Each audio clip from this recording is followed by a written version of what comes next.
thank you for having me, and I want to say welcome, Freedom Talks. Freedom Talks, I'm just learning about this. What a cool ministry that is. I could see all kinds of things coming out of that, like podcast, and that's super cool. If you're a podcaster like me, maybe you will be when you get out. Podcasting is great. So, but anyway, yeah, my name is Rhonda Qualls. I was just going to tell you I'm 56 years old. I came into treatment, I think I was 44, 45. I have been sober, clean sober, it'll be 10 years in May. So we're 9, whatever, yeah. And so, but I kind of knew when I came in after I kind of got busted out on what I was doing, and I was like, I'm done. But it was still very much part of God's plan that I come and do a year's worth, which I did not believe in any possible way that I would be able to do that. And if I look back on it now, I did not do it by myself. It was sheer will, and Jesus was with me. I would have never on my own been able to do what I did. And I was number 10. And that summer that I was here, there was 8 of us. So I don't know if I can make it with all you or not. And yes, Suzanne and I did. We butted heads a lot, yeah. But we came out for the better, and I love her very much. So anyway, as you can see, what we are going to talk about tonight is we're going to talk about relationships. And I'm not necessarily talking about peer-to-peer relationships. I'm talking about your relationships, your romantic relationships with men. And we also are going to touch on a little bit of the same-sex stuff. That's a hot topic out in the community. Like I said, I may touch some nerves tonight, but I'm going to preach truth, and I'm going to teach what the Bible says about it, and it's also a very black and white issue for me, okay? And so God says in Exodus 20, when he took Moses up on the mountain and said, this is the law, and this is how it's going to be, the second one was that you shall have no other gods before me, Exodus 20, okay? So what does that mean in terms of how does that apply to me today?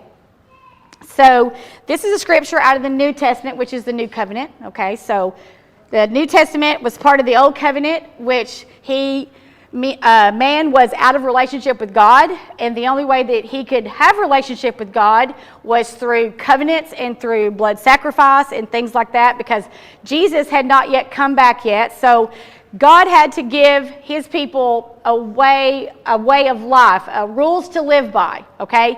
But remember this in the back of your mind, the 10 Commandments were given to show men that they could not live by the law alone, that they needed a Savior. They needed a go-between. They needed a segue in order to get back into relationship with God. And so this was all a segue to Jesus to show you that you were going to need Jesus and you were going to need grace. Okay, so in Romans 1, 21, 25, this is the NIV. I'm going to read this out loud to you guys, okay? For although they knew God, they neither glorified him as God nor gave thanks to him, but their thinking became futile and their foolish hearts were darkened. Although they claimed to be wise, which meant they were claiming to be Christians and they were claiming to be believers, they became fools and exchanged the glory of the immortal God for images made to look like mortal human beings and birds and animals and reptiles, which was pagan believing, okay? They thought that you had to have something physical, and they were all involved in pagan relationships, which God had told them not to do, not to mix with unbelievers kind of thing. Therefore, God gave them over to their sinful desires of their hearts, to sexual impurity for the degrading of their bodies with one another. They exchanged the truth about God for a lie and worshiped and served created things. And I want you to remember, created things doesn't necessarily to apply to things, cars and houses and things like that. Man is created by God, okay? Worshipped and served created things rather than the Creator who is forever to be praised. Amen. So my whole talk is going to be based off of that right there, in the fact that as addicts, we like to transfer one addiction to another. And if you are of the belief that your drug or your alcohol or whatever it was not your idol, you are wrong. It was your idol because you sacrificed everything for it. You sacrificed jobs, children, husbands, relationships, whatever it was that was important to you at one time. You sacrificed every bit of it for that drug, alcohol, whatever it might be. Okay, so I personally would have said, no, that's not the way that it is. But yes, I sacrificed everything and it became my idol. Okay, or I wouldn't have been here. Okay, so, all right, so I'm breaking it down. All right, we start taking God for granted. This is breaking down that scripture of what you just saw and kind of putting it in real terms. Taking God for granted and being ungrateful for what He has done for you. Okay? People worship what God has made, and you know, I've got man in there instead of God Himself. And that doesn't have to be a man. I mean, it could be, and we see it in today's society. Materialism is out of control, okay? We think that we got to have the house, the car, the makeup, the hair, the clothes. I mean, whatever it is, it becomes more important to us, and we start to think that those are the things that are going to bring us joy.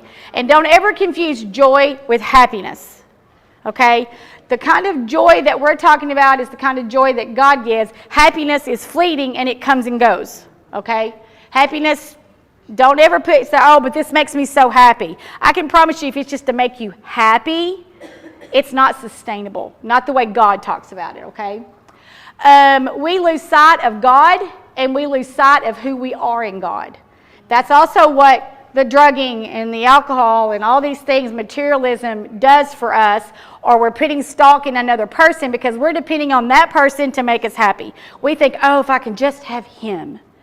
Look what he brings to the table, or look what she brings to the table, okay?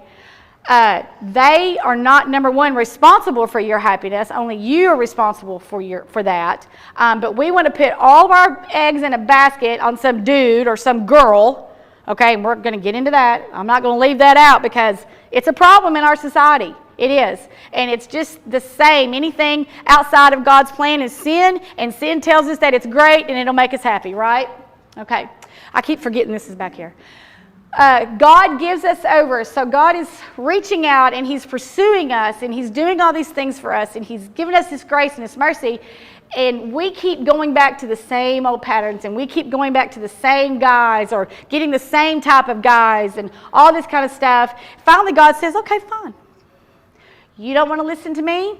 I'm going to let you spiral down and I'm going to give you over to your depravity. And then we'll see what happens. And it never works out, ever. If it worked out and you could walk away from all that stuff, I wouldn't be sitting here talking to you and you wouldn't be out there listening to me. We wouldn't be here, okay? All right, and so instead of embracing, and God says He gives us over because we reject Him and it becomes a downward spiral into sin, then God allows the natural consequences to take place. Yes, God will forgive us of sin and He'll show us grace and He'll show us mercy, but He's not going to take away your consequence. There are consequences that cannot be undone or consequences that can't be taken back. You're going to suffer some type, and there's growth in suffering. Okay, there's growth in that. Okay, so instead of embracing our Maker, men and women become confused about themselves and become snared in passion for one another, and this includes same-sex relationships. I'm not saying same-sex relationships and men and women that they are not challenging, okay, because they are. Okay? You start going off into same-sex, you've just doubled your problems. Because it's so far outside of God's plan for you, and the way He set us up, the way He built us for relationships, there are also extreme consequences for same-sex relationships, and then you're off into sexual immorality, sexual deviancy, and God is very clear about this. And here's the deal, same-sex relationships is nothing new. This goes way back into the Old Testament. So it's not a struggle that, oh, it's new. This is not new at all. Okay? So, all right. Moving on.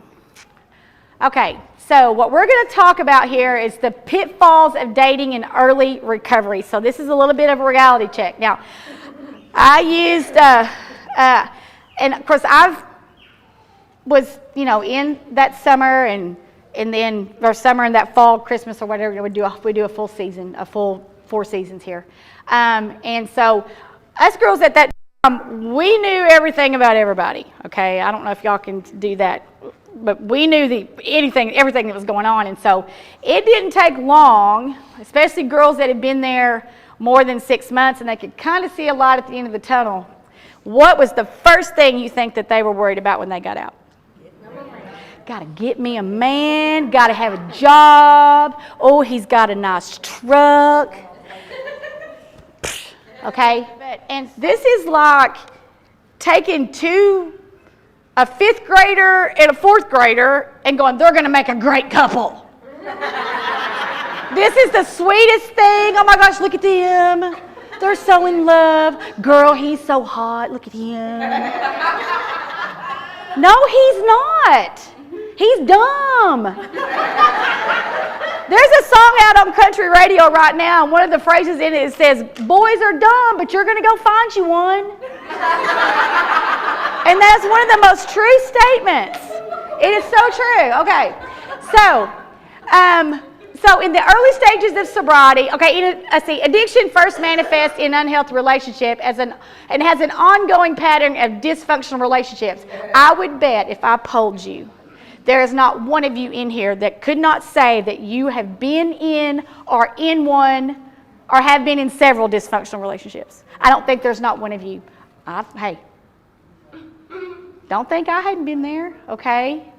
My picker was broke for a long time. It may still be broke. I still got him, but sometimes I tell him, I'm like, my picker was broke. It took a long time to fix him. But what I'm saying is, and these addictions, a lot of times, I promise you, you got into a fight with him or whatever happened, and what's the first phone call you made? Go ahead, somebody answer it. Who'd you call? That's right, you called the man. You said, I'm coming over. You home? I know it's 2 o'clock in the morning. Are you home? Didn't ya? I know you did. Okay. So, in the early stages of sobriety, relationships can divert the newly sober away from their recovery, and it leads to relapse every single time. If you want to relapse, you can go through this whole program and spend a year here with Jesus pouring as much into you during these 12 months as you probably will ever get, because this is a bubble. It's a great bubble, don't get me wrong, but it's a bubble. There's a whole nother thing waiting on you guys out there, okay? And I'm telling you, if you want to start the steps to relapse, go hook up. And then your call's going to be, Suzanne, I'm in trouble. Can I come back? You're not supposed to come back. There's somebody else out there that needs that bed. Amen. You're not supposed to come back when you get out of here. I cannot stress that enough. There's somebody out there way worse off than you that has no idea what she's doing and is on her way to dying or prison or something else. She needs that bed. We should not have to be refilling beds with you guys. That's just the truth. It's just the truth. There are going to be those of you, and I hate to say it, there's a percentage of you you're going to waste this year. It's going to happen. Or you're going to leave after I make you mad tonight. I mean, it's just statistics. It's science. It just really is. Okay. So, creating new relationships during recovery is common. Now, peer-to-peer relationships, so me to you, okay, we're buddies, right? And you say, hey, I just want to talk. Those are great. They will enhance your recovery. Okay? They will help you stay on the right path. They talk about all the time about staying connected. This is part of staying connected. The girls that you live with during this time, they are your sisters in a way that you will not have that type of relationship with anyone else. Right, Brandy? Right. We understand one another, don't we? Okay.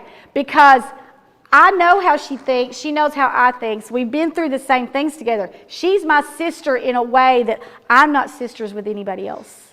Okay? That is the kind of relationship that you can maintain for a lifetime. I can pick up the phone and I can call any of those girls. They're going to answer. And when they don't answer, I know something's up. I'm like, I'm trying to call you for 5 days. I know you're not missing. I'm not looking to try to get dental records or anything like that. Something's up. You're not answering for a reason because you don't want to hear what I have to say. Or something's up, okay? All right, so romantic relationships, however, may not offer the same value as peer-to-peer, okay? The new relationships that you get into with men is a whole different can of worms, okay? So, all right, 5 reasons. I'm going to give y'all 5 reasons. I told them that I should have said they need to sit y'all up at tables with notepads and pens. But y'all can copy this. And then you need to give them a test about these 5 reasons. And I did not make this up. I did research on this and I found this. I did not try to reinvent the wheel. This is real good information. This isn't something I dreamed up in my head. I really felt like Jesus led me to this, okay? 5 reasons to hold off dating in early recovery. Well, first of all, let's define early recovery. For you that are still in the program, this is not your first year of recovery. This is a bubble. So, early recovery, I define, this is me, just from my own experience and seeing what I've seen since I've been out, is another year after you're out of here, 4 seasons. You get out in December, I don't even want to talk to you till 2025. Oh my gosh. Yes, okay, yeah. Listen, if you can quit dope and alcohol, you can quit men. They're a dime a dozen. They're everywhere, and most of them ain't got enough sense to pack sand in a boot. Okay, I'm just saying, okay? So if you can do that, you can be like, I'll talk to you in 24. Maybe. Depends on what's going on with you in 24. Okay? But right now, I'm going to work on me. And I've got 2 kids out there living with Aunt Bertha, who's 75, and I need to get my kids back. So I don't have time for you. I don't have time for that right now because you have got to have a new definition of what it is to be you. This is a whole new deal. So, reason 1, dating distracts you from your main goal of discovering and defining yourself. The beginning of the recovery process is about learning a new way of living, a new way to live, new skills, disciplines, repairing relationships with family, friends, and many, many more. This is about defining your new healthy self. Healthy self does not mean just staying off drugs and alcohol. You can be dry drunk and not work a program. It won't last very long, okay? But this is about learning new skills. This is about going out and getting a job. Or going to school. Nothing wrong with going back to school. I don't care how old you are. Nothing wrong with going back to school and learning a new skill. Whatever that is where you can support yourself by yourself without thinking about, I got to have a man who's got a second income. You don't need his income. You can make it. Okay? Women have more opportunities to work good jobs now than they ever have. Okay? So, this new healthy self also means, getting in shape, feeling good physically, feeling good about yourself. I promise you, I don't care if you weigh 300 pounds or you weigh 125 pounds. I promise you, if you will start exercising and you will start taking care of yourself physically, you will feel better. Because you know what exercise does? Does anybody know the answer to that? What does it do? Endorphins, dopamine, which dopamine is still screwed up. I don't care how long you've been here. It takes a while because you've been dumping that dopamine for Lord only knows how many years. You've been chasing that dopamine dump forever. Okay, it took me a while after I got back home to feel comfortable in my own skin again. It took a while. I didn't just go home and go, okay, I'm great. It was hard. God still was teaching me stuff, and He's still teaching me stuff about myself as I get older, and things that I once thought were so important are not important. But that's a whole nother testimony. But anyway, so dating in early recovery is demanding, and dating will shift your focus to another person when you still need time for yourself. Okay, but there are things like you got to set boundaries. You got to even decide what those are. You know, you've got to decide what works for me. I set boundaries for myself early because at that time, you know, I still had a lot of good friends who were still drinking. Now they weren't drugging, but they were drinking, and they drank quite a bit. And so, and I might go out or whatever. And they'd get a couple glasses in. I go, gotta go. Y'all are getting stupid. And I got to go. And I would get in my car.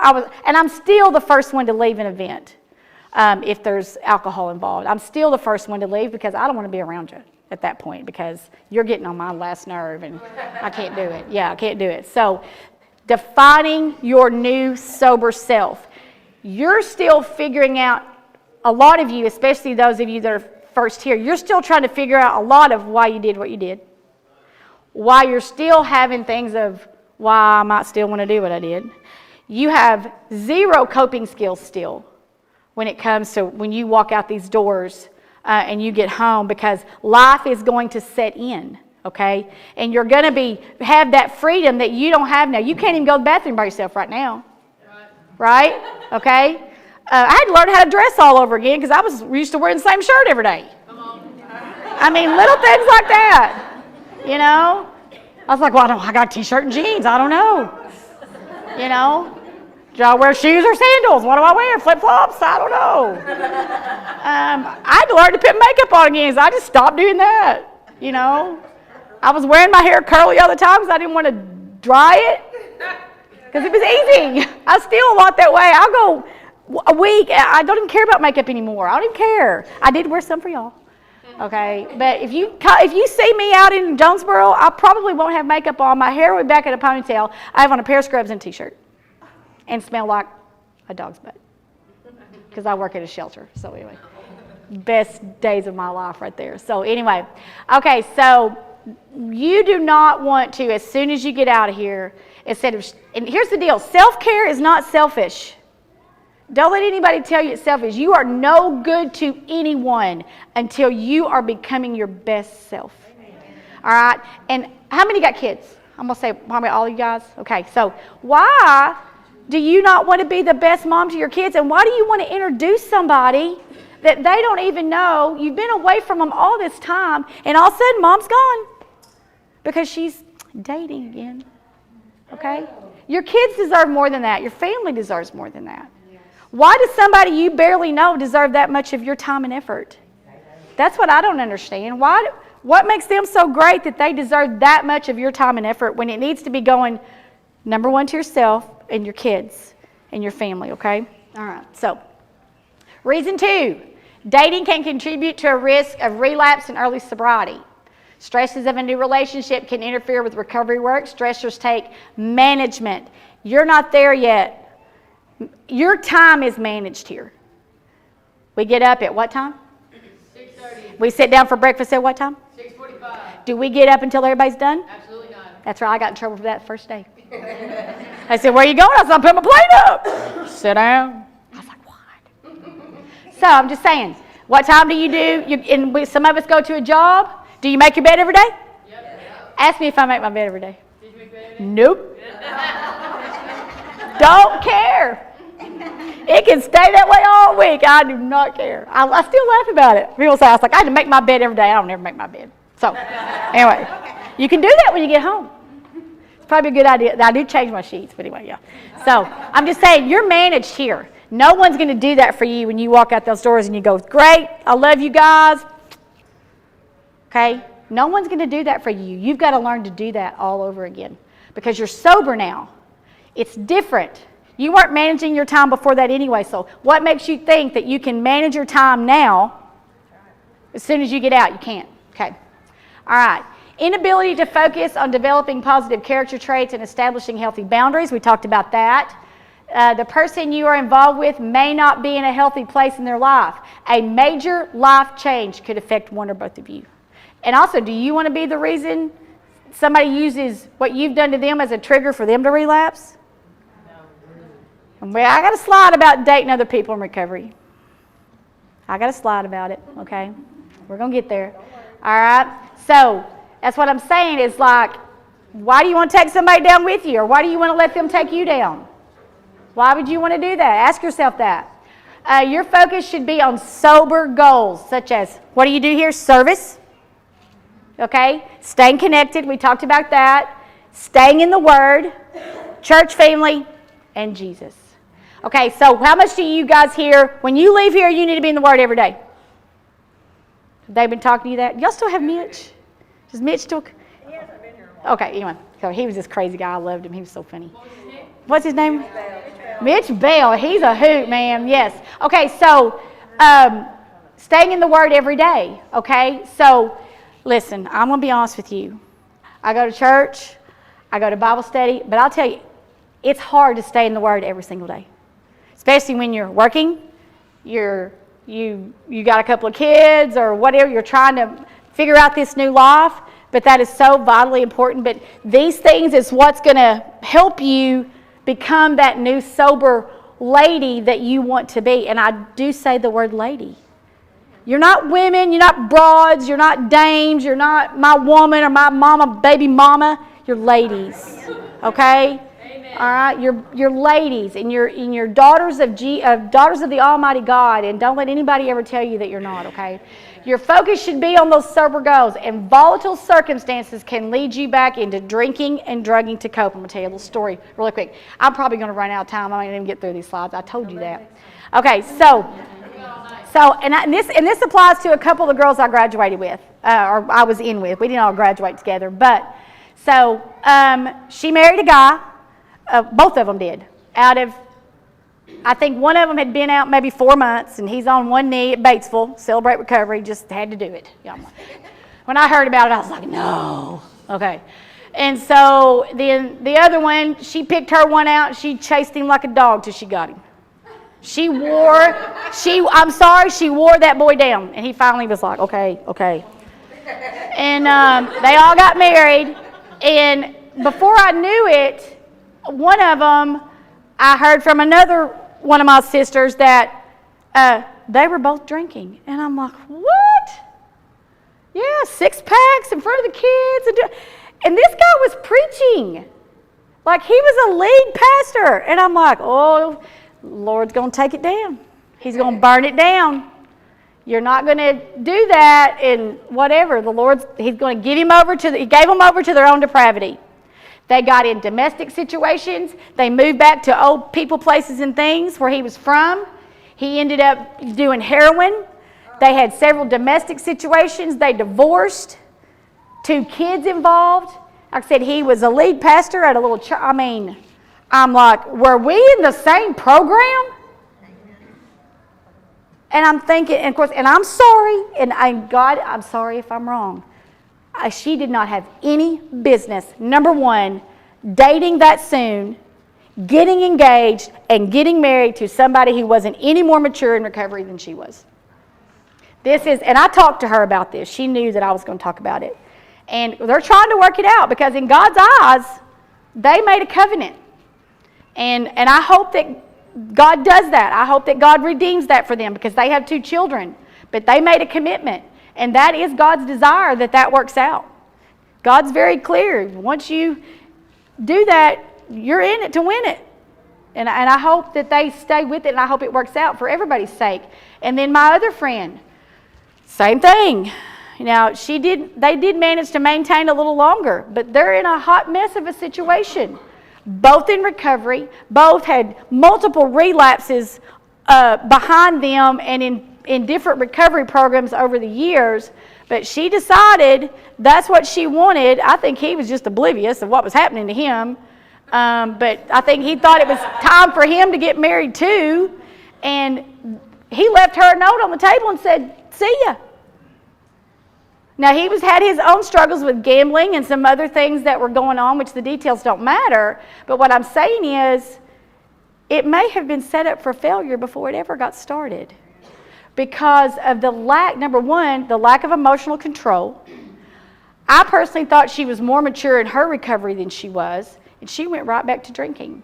And I'm not sure that there's not some other things going on. I just can't get it nailed down, but I'm just saying the maturity level of when they got married and not really having a handle on their sober selves, in my opinion, okay, this is Rhonda, they weren't ready for it.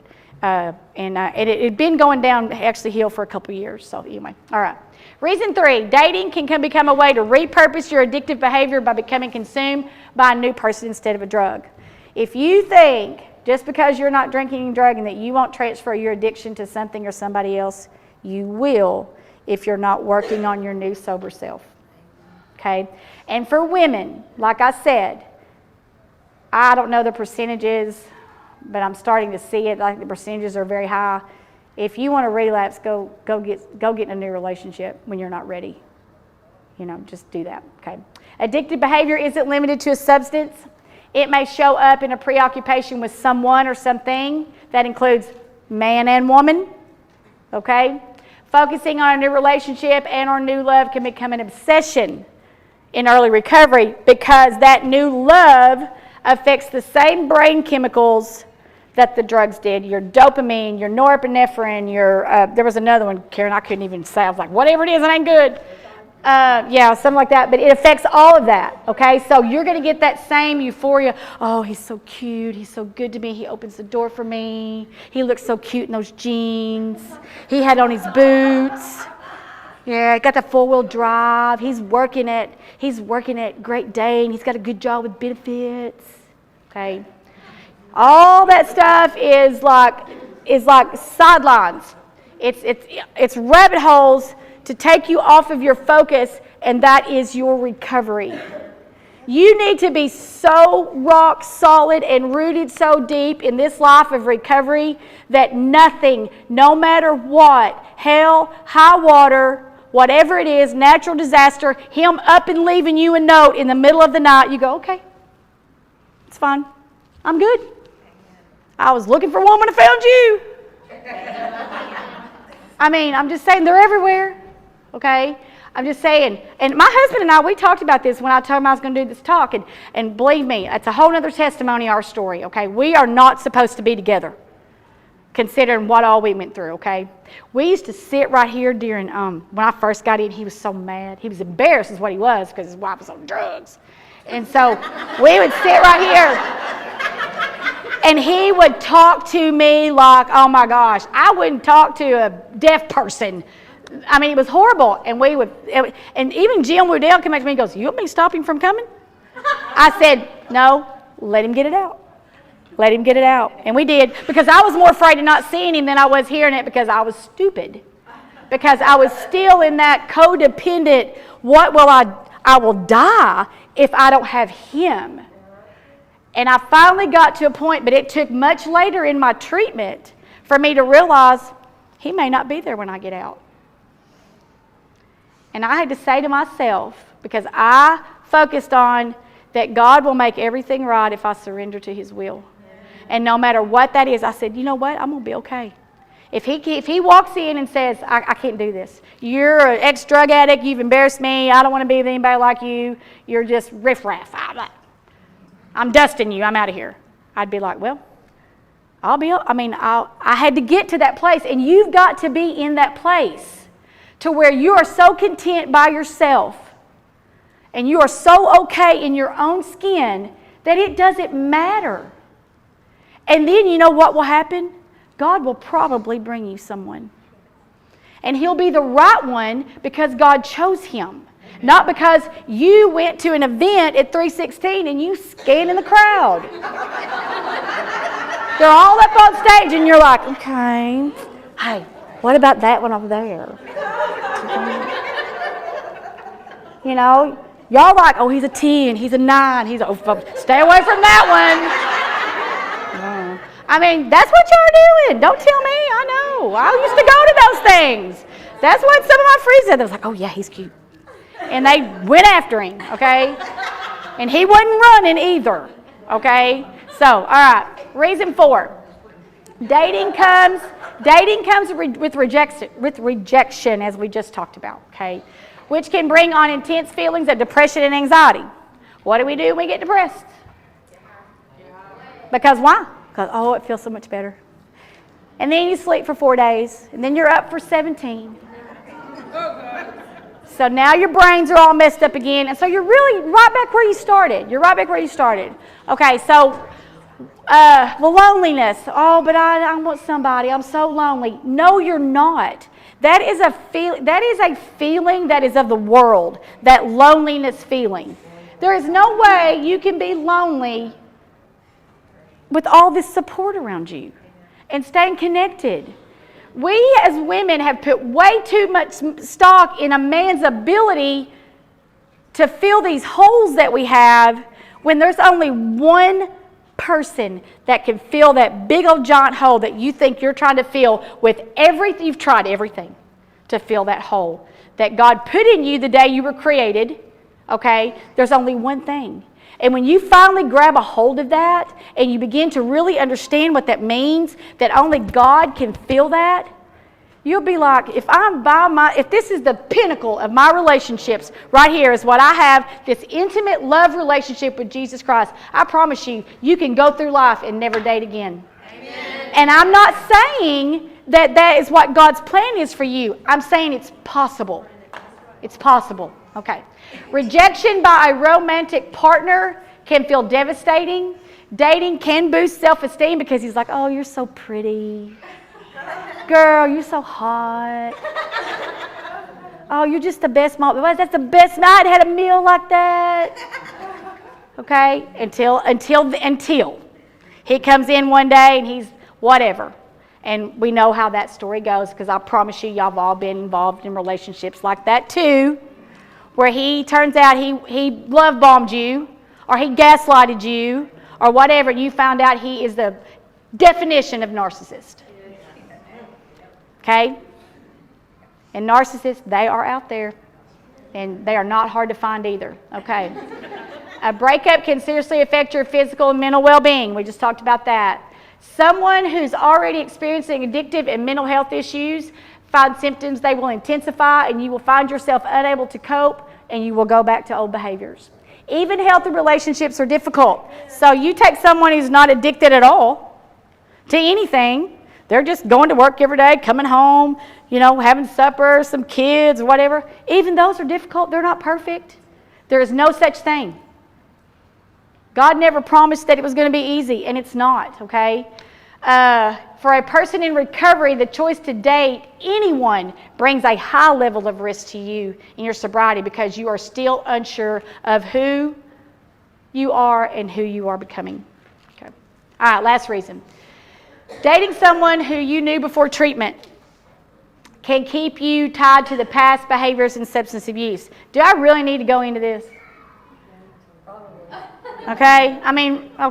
So whoever you were drugging with and you were riding the back roads with and you were hanging out with, you are done with those people, male and female.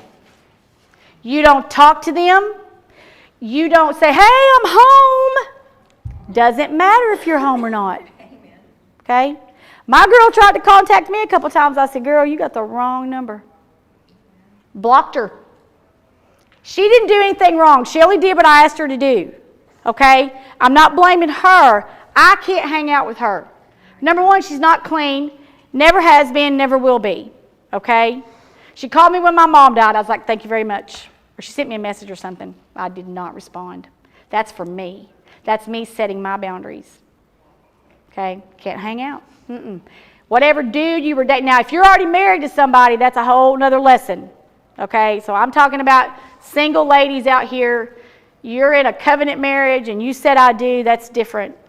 That's something that when you get home, you got to get in counseling because he has not changed probably since you've been gone. Probably not. And if that is a dysfunctional, toxic relationship, you're going to need to get with your pastor, counseling at church or something like that for those types of you. I'm not here to talk about that, okay? A past partner may excuse your self-destructive behaviors and just say, oh, that's just how she copes. He's probably going to be more okay with it than you think he is because he kind of wants the old you. He didn't want this new, sober, healthy, excited, Jesus-loving you. That's going to really bother him right there, okay? Because what happens is the Holy Spirit's going to convict him. It's going to make him mad, okay? They will accept your manipulation And they may even allow themselves, you may even allow them to manipulate you into doing things that you did before. Okay? So I'm just saying, this is a black and white thing for me. I don't care if it's your baby's daddy. You're going to have to learn to co-parent, but you do not need to be together. Nope. I'm just saying it, okay? Past relationships, especially abusive ones. How many have been involved in abusive relationships where he put his hands on you? We're done with that. Nobody has a right to put their hands on you. I don't care what the circumstances. And you don't put your hands on him either. Nope. Past relationships, those abusive ones, they will be reminders and triggers that remind you of moments of your past that don't serve you or reflect for you anymore. Okay? This type of ongoing relationship will not allow you to find the new sober you. Okay? And keep you trapped in past behaviors. It's going to be really hard for you to move forward if you go back to old people, places, and things. Okay? It's going to be really hard for you to work on this new sober you and go to meetings and whatever it is your plan is. Okay? It's going to be really hard for you to do that, and then you go home and he's laid out on the couch in his underwear and he's drinking a Bud Light or whatever it is he's doing. He has not changed, I promise you.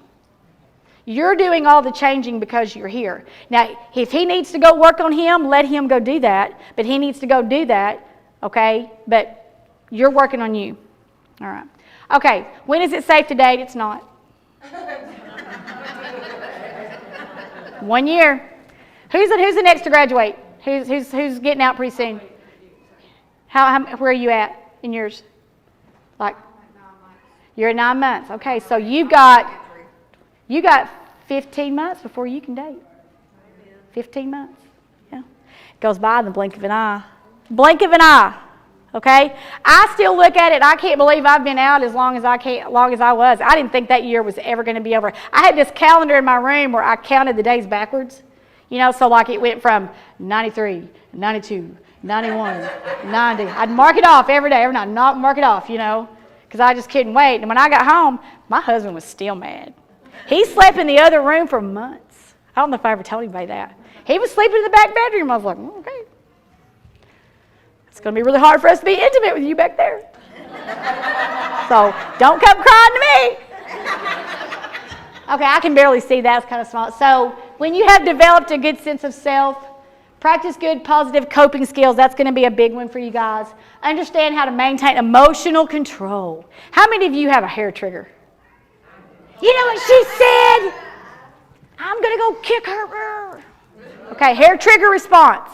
Everything is automatically the worst ever, and you blow off, and you stomp off, and you're mad about it, and then all of a sudden, you're just smiling or something. I had a real problem with emotional control of going, it's okay not to respond and not to react. Just to go, okay. And the new thing I found, and I really like this, y'all may like this new thing, it's sort of a, whatever, it's a let them. And it's called let them. And what it means is you have no control. So if somebody wants to leave you, let them. Let God take them out. Okay, let them. They want to go to a big party and you're not sure you want to go and you feel like you're missing something, let them go. Maybe God doesn't want you there. There's a reason. He doesn't want you around those people. Let them. Somebody talks about you behind your back saying that girl ain't never going to make it. Let them say whatever they want to say. It doesn't matter. Let them. Okay? You don't have to react and respond. I'm going to say one more thing. Keep your rear ends off of social media when you get home. You've gone a year without it. I finally figured that out, and I got off of it for the most part. I keep up with my grandbaby. Y'all, it was the most, I was like, gosh. And my husband wanted to give me the play-by-play at night. I was like, you know I'm off. I do not care. I do not care what is going on out there on social media. It is the most freeing thing to not care. Let them. Most people are just looking to be validated on social media anyway. They want to see how many likes and how many pats on the back they got. And, oh, you look so good, girl. You look great. You know, they're putting, it's just, anyway, social media, that's another whole talk I'll have to come back and do. Okay. All right. Learn to be truly honest with yourself and others. Dating, let's say you do 15 months later, okay, and you meet a nice man or whatever, but he doesn't know you're in recovery. You have to tell him. And he may go, let him go. Okay, you have to be honest. Okay, and I had a real problem with honesty about being here when I first got here. It took me a long time, and now I don't care who knows what. I'm glad of it. It was my reset in life, and I'm so happy about it. I don't know where I would be. When you know and can love yourself, it's okay to love yourself with all the good and all the bad. It's okay to love yourself. Okay? When you realize and know that a man or a woman will not save you. Only Jesus can save you. Okay? I don't care for you girls that are struggling with same sex. Okay? I don't care how pretty you think she is or how great she thinks she is. That is not God's plan for you. I'm sorry. There are two genders, and it is a man and it is a woman. That's it. That is it. I'm not trying to undermine your struggle. It's a struggle that has been since the beginning of time. That is not God's best for you. You are here partially because Jesus brought you here, because he wants what's best for you. And for you to venture off into sexual immorality and sexual impurity, is you are setting yourself up for relapse. That is not God's best. And he will give you over to your depravity. Romans is very clear, and he will let you spiral down into that. Finally, when you understand that Jesus is what sustains you, and it's okay to be alone, and you don't have to be in a relationship to be joyful and content. Okay. Why should two people in recovery never date?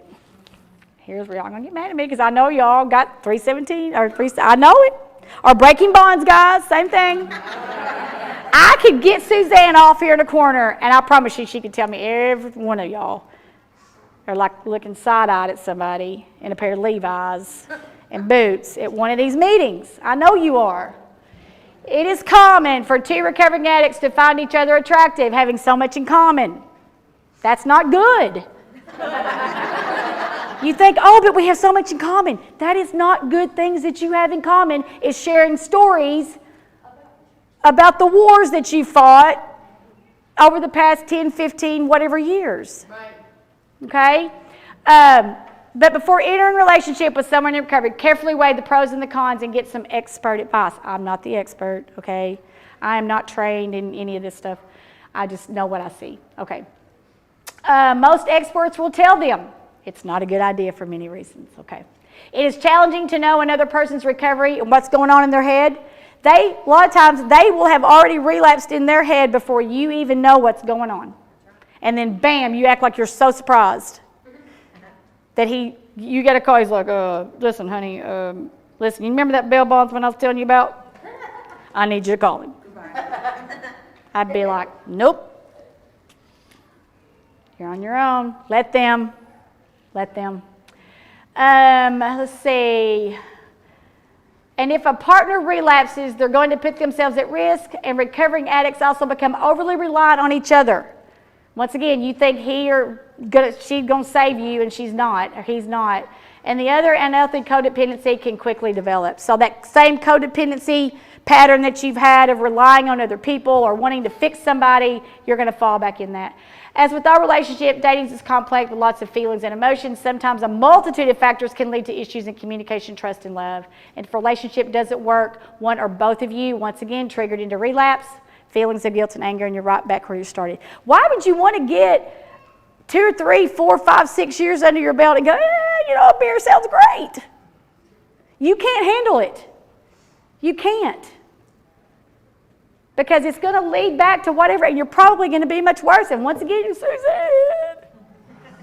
you got a bed for me? I'd be like, yeah, I've got you a sleeping bag on the back porch. Here's some mosquito dope.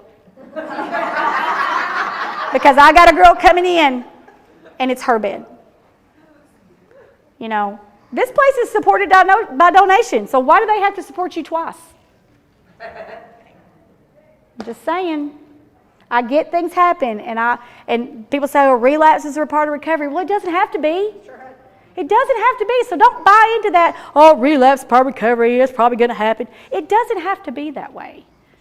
And if you will put these guardrails in place and these boundaries in place, and the Bible is very clear about protecting your heart, protecting your mind, protecting yourself and not getting outside those guardrails. When you're scraping up against those guardrails, then you start stepping over, you'll be like that lady at Smoky Mountains here the other day that fell 150 feet. Because she didn't stay behind the guardrails. She thought she was going to get a better picture. And she fell, 62 years old. She's dead. Okay? This can kill you. Getting outside your boundaries and getting outside the guardrails of your recovery can kill you. They're there for a reason, ladies. They're there for a reason, okay? So we don't want to get back into that. All right, so let's see. Oh, it is right here, sorry. All right, some final comments. Setting boundaries. Sex and drugs have a lot in common. Be aware that unhealthy sex behaviors and relationship patterns can be a sign of underlying issues that you have not dealt with here and that you still need to be dealing with when you leave. Especially, I'm going to say it, if you're struggling with same sex. Because it's going to feel the same. That euphoria. Self-care is not selfish, okay? Relapse will be imminent if you get involved in sex outside of, as soon as you get out here, you think you got to go get some. No, you don't. No, you don't, ladies. No, you don't. Say the brain of recovering addicts has not yet repaired to a stage where it can differentiate amorous feelings from those they experienced while using drugs, okay? It takes a while for your brain to repair. This is why when somebody's like, oh, yeah, I did this, I'm going these 30 days. I was like, I don't even want to talk to you. You're not even, the Band-Aid's not even going to stick. It's just not. I did that. Spent $25,000. How stupid was that? So it takes a while for your brain to heal. I still, for a long time, had trouble sleeping after being on Ambien like 6 years. You remember? I'd want to go, I mean, it was awful. Yeah. I like to never got my brain reset to a normal sleep pattern, you know, and now I go to bed at like 7. It's great. I'm so up, I mean, by now I've been in bed like 35 minutes, 45 minutes, and I'm reading something, I might be watching a little TV or something like that. But anyway, it took a long time for my brain to reset. It took a while, even after getting out here, for me to be okay with me and be okay with people that work. I mean, just there's a lot of stuff. It's a lot. It really is. And so that it's ongoing. Everything just isn't great when you get home. Most likely, if you've forgotten how to form healthy relationships and tend to rush into things without thinking, that's that emotional control, thinking you got to have what you don't have to have. So my question, what is the rush? Amen. Slow down and do the work.